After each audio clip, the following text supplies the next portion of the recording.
Not long ago, Darren Waller was one of the most inspirational stories in the NFL. He truly came from the bottom to the top, from almost dying due to a drug overdose in 2017 and bagging groceries while in rehab to becoming the best tight end in the league only 2 years later. This is some player emerging as the game's best.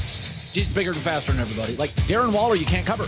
People think I'm just still like a cute story, but he's a drug addict. That's great. People take inspiration from that, but I'm a great football player. Fast forward to 2024, and shocking fans everywhere, Darren Waller announced his early retirement. His troubles don't end there, as he's also divorcing WNBA star Kelsey Plum after only a year of marriage, and has been getting cooked online for releasing awkwardly confessional rap videos. Get it out my ear! Yes, I'm screaming at my producers. Did you hear how that man sound? That shit was so bad, that might be why she left. What's the real reason he's now walking away from his $30 million contract at the age of 31? Has he suddenly lost his passion for football? Is his divorce too distracting? Or did he suddenly lose his mind? Turns out the answer is a lot simpler than we realize, and it's not what you think. But it only makes sense if we first take a look at his career. Darren Waller was drafted by the Baltimore Ravens in the 6th round of the 2015 draft as a wide receiver. The Baltimore Ravens select Darren Waller. His NFL career was immediately marred by injury and substance abuse issues. Ravens head coach John Harbaugh tried really hard to support him, even converting him to tight end in 2016, but Waller kept getting suspended for several games and eventually a full season due to his incessant drug use. Ultimately, it was a fear of the deadly drug fentanyl, with which many drugs are now laced, coupled with his near-death overdose in 2017, that caused him to finally seek help. So I go pick up from whoever I'm usually picking up from. I'm thinking it's what I usually get, but it's fentanyl. It knocked me out in my car for like 4 or 5 hours. I'm closer to death than I ever was before. It's an overdose. Here I am suffering, like knocking on death's door, and I'm by myself. So that was probably the lowest point in my life. Entering rehab in 2017, he seemed to finally find some peace as a grocery bagger at Sprouts Health Food Store. No one could foresee that his sobriety would unlock his potential to becoming one of the greatest offensive weapons in the modern NFL. Early in the 2018 season, John Gruden decided to take a chance on Waller after seeing him warm up before a game while he was on the Ravens practice squad.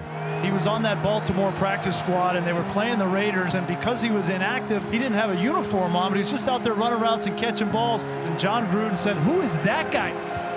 By the time they got on the plane to go home, they assigned him to the active roster with the Raiders. He mostly sat in the background, but Gruden occasionally got him involved by utilizing his speed as a tight end. Gruden did believe that this young tight end could turn out to be special. Waller's first real season with the Oakland Raiders was in 2019 when the team was featured on HBO's Hard Knocks. First got there, like off the practice squad, he was like, "You're gonna do great things for you. You're gonna be great." And it's just like, I wasn't even thinking like that. And I was just like, let's just not fuck this up this time.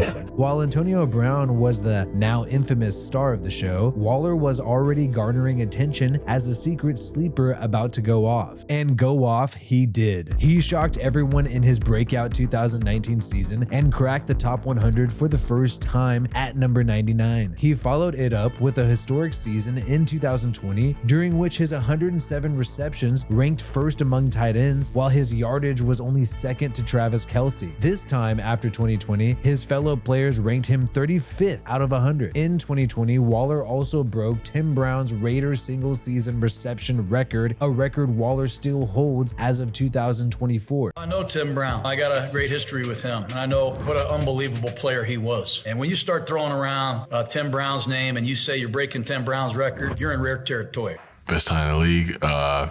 I step out on the field, I think I'm the best tight end in the league. While Gruden was unable to get AB to not be AB, he was able to get the best from Darren Waller, who said Gruden was his favorite coach. Your best relationship coach-wise with? I would say John Gruden. And it was just a lot of laughter, a lot of fun each and every day, a lot of energy, enjoy showing up to work. So I love John Gruden to death. And that those years, 2018 to 2020, on the Raiders were the best 3 years of his life playing football. Can't say enough about the Raiders, Oakland and Las Vegas. Reggie McKenzie, Coach Gruden, just taking a chance off of seeing me running around, that opportunity being enough for me to change my life. Those are the best years of my life playing football with the guys that were in that room. Gruden reciprocated the love by calling him the best tight end in football, as well as the best player he's ever coached. He's the best player I've ever coached. He's a hell of a player. He deserves some good looks. Keep in mind, Gruden has coached Hall of Famers like Jerry Rice and Charles Woodson. Going into the 2021 season, Waller had made the top 100 twice and would make it again for the third time in a row. Unfortunately, after the Raiders started the season piping hot, Gruden was forced to resign as head coach, and Waller suffered a hamstring injury late in the season. He ended up missing the entire month of December, only returning for the insane nail-biter and final game of the season against the Chargers. The Raiders had shocked the world by making the playoffs with an interim head coach. While with the Raiders, Darren Waller started the Darren Waller Foundation, which features programs like grants for young adults trying to get treatment for addiction. He also continued to release his own hip-hop music on the side. His lyrics were unusually positive and uplifting compared to most hip-hop, and he seemed to be pivoting away from football in his personal life. He also started a popular self-help podcast called Comeback Stories. Despite the hamstring injury late in the season, Waller was still highly respected around the league, again making the top 100, this time at 58th. Going into the 2022 season, Waller was still on a ridiculously cheap contract considering his value, and was due for a more lucrative deal. Josh McDaniels started off on the wrong foot. The new regime was immediately trying to get rid of him, reportedly including him in a proffered trade with Green Bay involving Davante Adams. Waller's inclusion in the deal was halted on a technicality, but this made him uneasy about the new regime. During training camp, Waller was seen more during WNBA courtside appearances with the Raiders owner Mark Davis than he was seen at the Raiders' actual facilities. Turns out he was attending the games of his future wife, Las Vegas Aces star Kelsey Plum. Plum, who ended up publicly beefing with McDaniels more than Waller himself. He had essentially been holding out during the offseason until finally replacing his agent just in the nick of time. Enter Drew Rosenhaus, and the injury mysteriously healed. I may have mocked this a little. Though he shopped Waller, McDaniels ultimately decided to extend him, making him the highest paid tight end per year average with a 3-year, $51 million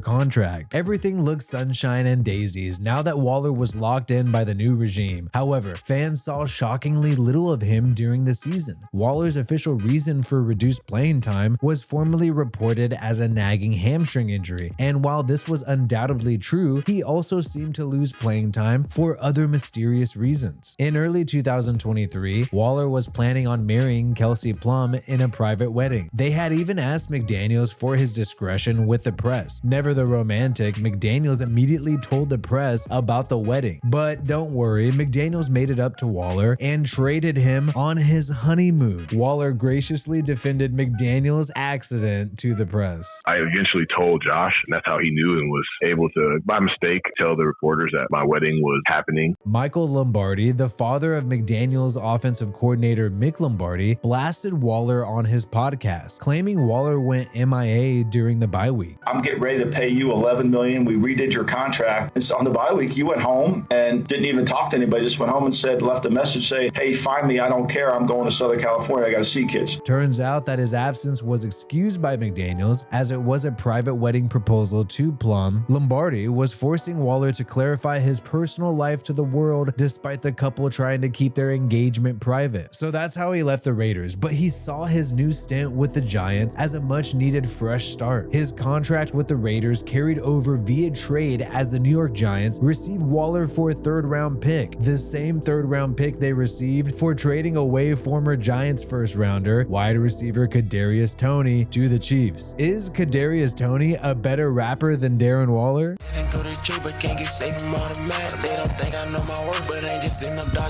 Promise I'm doing better. I was in my own way, now I'm moving better. No, I don't do no dairy, I'm cool with cheddar. Let us know in the comments below. Some Raiders fans wondered why his production had fallen off, and many assumed he was another Gruden grinder who became a victim of the McDaniels era. He posted a picture with former Raiders quarterback Derek Carr, both still living in Las Vegas, during the 2023 offseason, fueling more speculation about locker locker room drama on the Raiders. He even subtly shaded McDaniels during a press conference with the Giants. Like a lot of places I've gone, it's, you know, you're told to do things a certain way, and you do those things. And but here it's like they ask a lot of questions. They want to know what you're thinking. You know, coaches and players got to be in partnership. We're all together. It shouldn't be clashing with each other. We're all going in the same direction. His trade to the New York Giants was supposed to signal a fresh start, wherein he could once again showcase his generational talent. So it was almost the same exact feeling as when I got claimed by the Raiders from the Ravens. It was like a fresh start that almost felt like it was like divinely orchestrated, like right on time. Everyone hyped his trade to the Giants and saw him as the future savior of a struggling franchise. The hype felt real after training camp videos leaked of Waller balling out. He instantly became one of the key positive storylines of the offseason. Waller's chemistry with quarterback Daniel Jones was the cherry on top for the Giants. The two of them looked like they clicked on the field, and Waller was slated to be the #1 target during the season. But at the beginning of this season, the Giants offense struggled to get Waller or anyone the football. Because Darren Waller was voted team captain, he had to offer explanations as to why the Giants kept losing. The type of vision we were able to have from coming from the spring, and the excitement we had on offense, and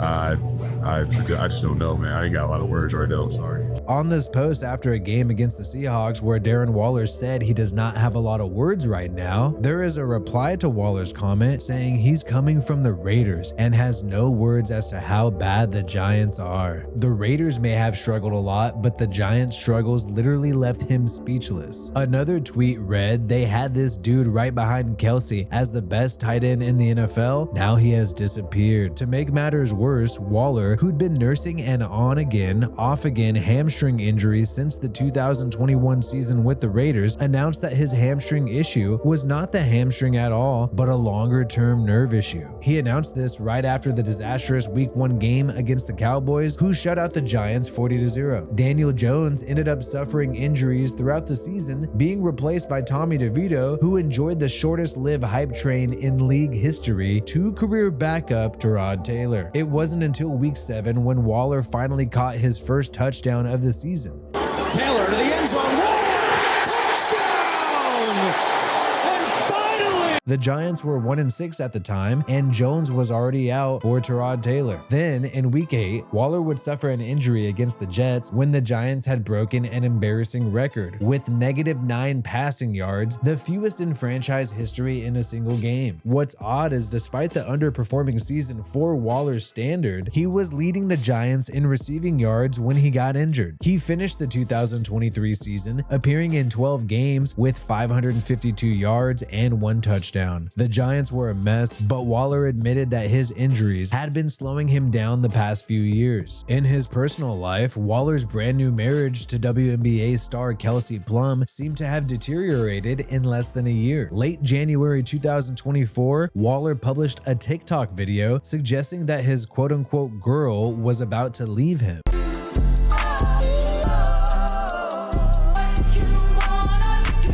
Fans had famously cheered on the couple for mocking Josh McDaniels after the disgraced former Raiders head coach had leaked news of their private wedding against their wishes before trading Waller to New York during his honeymoon. How does it feel to get married and then he gets shipped 4.5-hour flight away? It is wild. It's brutal. It's like ripping your heart out. It kind of ties into the whole wedding thing with Josh. Like, it's something I wanted to keep ultimately like completely private from the team. So it was a sad turn of events to see that there might be cracks in their young relationship. About a month later, the Giants' free agency period was marred by rumors that Waller was retiring. A bombshell report emerged in which Waller said he was close to retiring after the first season with the Giants. Waller followed this up, reassuring no one, saying it could go either direction. He took a while to decide. In April, he said he did not want to put that much pressure on himself. What's crazy is Waller was set to make $10 million in salary for 2024, $11 million in 2025, and a whopping $13 million in 2026. That's at least $33 million over 3 years. So fans still thought he might play out his contract for the money. For months, the speculation machine operated at full capacity until early June when Waller told his fans, in his own words, on a YouTube video that he was officially retiring at the age of 31 and getting a divorce. The common thought process is,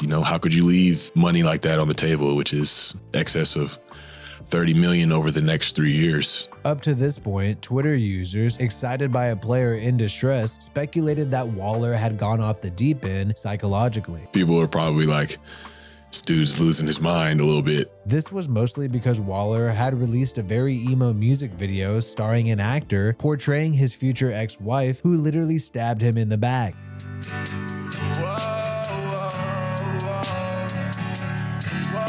Perhaps the couple had resisted unnecessary publicity, knowing that the limelight would put undue pressure on the budding relationship. Waller, unfazed by Twitter toxicity, continued to put himself out there and has since encouraged other men to open up about their mental health crises. You know, whether my passions or the things that I want to be interested in going forward don't bring me another dime, it's like, you know, like I'll be able to be in that bed and be like, I'm cool. Like I've lived a lot of life. He actually sounded really lucid and frank about what he was going through, exhibiting far more peace and grace than the social media peanut gallery. Did you hear how that man sound? You don't keep something like that in somebody's ear. That shit was so bad, that might be why she left. And he came clean about exactly why he chose to retire. I've, made the decision that I'll be retiring from the NFL. Apparently, he'd had another near-death experience, which felt similar to his overdose in 2017. However, this time it wasn't drug-induced, but a spontaneous medical issue possibly related to an injury suffered the week prior. Pretty clear I almost just lost my life.